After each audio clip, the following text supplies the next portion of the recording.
उनके होटलों में चूहे नहीं निकलते। वो सुअर का गोश्त सुअर बना के खिलाते हैं, वो बकरे का गोश्त कुत्ता बना के नहीं खिलाते।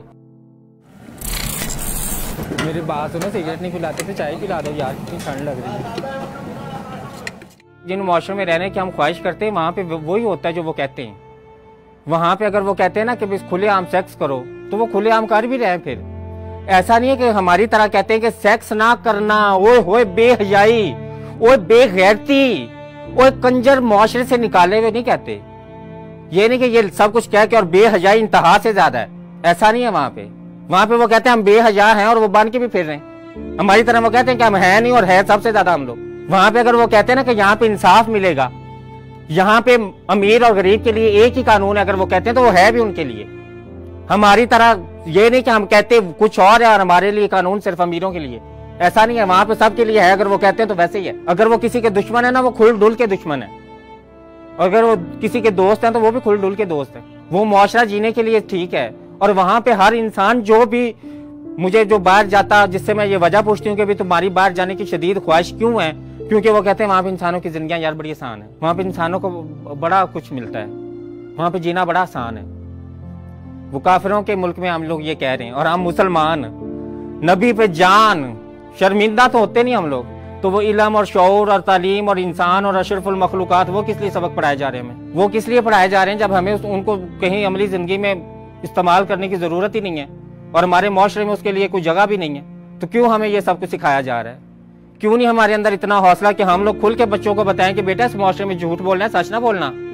बेटा इस मुआशरे में चोर बन के रहोगे तो कामयाब रहोगे, ईमानदारी से तुम्हें लोग मार डालेंगे। क्यों नहीं बताया कि बेटा यहाँ पे सारे महकमे करप्ट है, यहाँ तो ईमानदार बंदे की जगह ही नहीं है? बताएं छोटे होते, हौसला क्यों नहीं है आप लोगों के अंदर? रखें हौसला, बताएं बच्चों को कि बेटा ऐसे मुआशरे में जीना है, ये चीजें लो कर इस मुआशरे में जीना है। क्यों बच्चों को शुरू में कुछ सिखाया और बड़े होकर उन्हें कुछ करना पड़ता है? ये जो चोर डाकू डकैत सारे कहां से आए हैं, जिनको ये लारा लगाया गया था कि पीएचडी करके अपनी जिंदगी के 18 साल जाया करके बहुत बड़े अफसर बनोगे, पता नहीं इंसानियत कौन से आला मर्तबे पे फायज हो जाओगे रट्टा लगा के। क्यों हमें छोटे होते ये सिखाया कि हमारी कौमी जबान उर्दू है, जब गुलाम हम इंग्लिश किए हैं? तो जब दफ्तर में इंग्लिश बोलनी है, जब अपना इमेज बिल्ड करने के लिए इंग्लिश बोलनी है, जब अपने आप को अमीर दिखाने के लिए इंग्लिश बोलनी है, जब अपने आप को पढ़ा लिखा दिखाने के लिए इंग्लिश बोलनी है, तो क्यों कहते हैं हमारी जबान उर्दू है?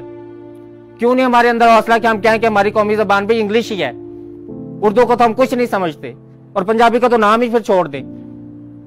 वो पंजाबी जिसको हम लोक जबान और जिसको हम बहुत कदीमी जबान और जिसमें अल्फाज के जखीरे वाली जुबान, उसको क्यों हम बता रहे लोगों को जब हम उसको समझते जहालत हैं? तो शुरू से बच्चे को बताए, घर में उसको पंजाबी बुलवा रहे होते हैं, मेहमान आ जाए तो उसको कहते हैं इंग्लिश बोल लो ताकि पता चले तुम अच्छे स्कूल में पढ़ते हो।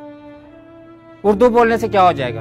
हमारे यहाँ तो हर जगह पे जिंदगियां तंग की हुई हैं, दायरे बहुत बहुत तंग किए हुए इंसानों के, इतने ज्यादा तंग दायरे किए हुए कि उनके लिए एक स्टैंडर्ड बनाया हुआ है। हमने स्टैंडर्ड बनाया कि जिसको जो 50,000 नहीं कमाता वो इंसान क्या फिर इंसान है? वो तो एक घटिया इंसान है, उसका तो मुआशरे में जीने का कोई हक ही नहीं है। ये भाई इंसान अपनी तरफ से फैसला हमने कर लिया कि ये गुनहगार है। एक तरफ हम लोगों को तौबा का भी दर्स दे रहे हैं, एक तरफ हम बता रहे हैं कि भाई अल्लाह तो 100 कत्ल करने वाले को भी माफ कर रहा है। एक तरफ हम किसी की छोटी सी गलती पे उसको कत्ल कर रहे हैं, गुस्ताखी कह के, तौहीन कह के। तो तौबा वाला कॉन्सेप्ट किधर गया? क्यों लोगों को बताते हैं कि फिर तौबा भी कोई चीज है? बताएं तौबा कोई चीज नहीं है। जहां पे भी छोटी सी भी गलती हुई तो बस मर गए तुम, काफिर हो जन्नत में, तो फिर तुम तसव्वुर ही ना करो जन्नत का। एक छोटी सी गलती पे ऐसा समझाते हैं और फिर तौबा भी बताते हैं। आधे से ज्यादा लोग तो इसीलिए ईमान से निकल गए हमारे यहाँ, इस्लाम से तो नहीं निकले लेकिन ईमान से निकल गए वो, और सिर्फ इसी वजह से, हमारे इस मुआशरे की इस मुनाफिकत की वजह से।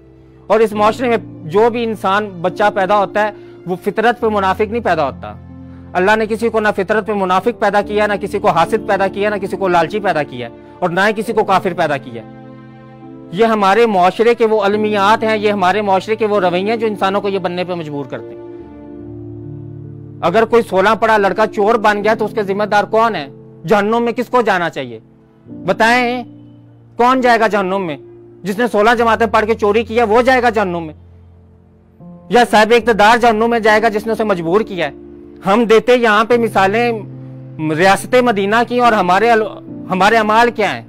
मुनाफिकों से भी बुरे हैं यार, काफिरों से भी हमारे अमाल बुरे हैं। कुफर के मुल्कों में जाके देखें उनके अपने लोगों के लिए कैसे जिंदगी आसान बनाई हुई। वो काफिर है हालांकि, वो दरस जो हमारे नबी हमें देखे गए थे सल्लल्लाहु अलैहि वसल्लम कि लोगों की जिंदगियों को आसान बनाना, कूड़ा भी फेंके तो माफ करना। चाचे का कलेजा चबा गई थी, उसको भी माफ कर दिया था। तो अगर ये वाकया सुनाए थे तो फिर इतना तशद्दुद पसंदी हमारे अंदर क्यों है? कौन सी चीज है जो हमें ये सब कुछ बनाती है?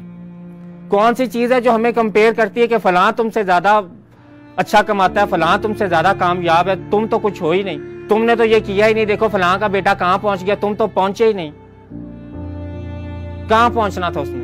तो इस माइंडसेट से निकला है। हमारी जिंदगियों पे रहम करें, आने वाली नौजवान नस्ल पे रहम करें, आगे आने वाली उस नस्ल पे रहम करें जिसको ये सोच के आप पैदा कर रहे हैं कि उसका राजिक तो अल्लाह ताला है, हमारी जिम्मेदारी तो सिर्फ पैदा करना थी। हमारी जिम्मेदारी पैदा करना नहीं, उसकी तरबियत करना भी थी, उसकी शख्सियत बनाना भी थी।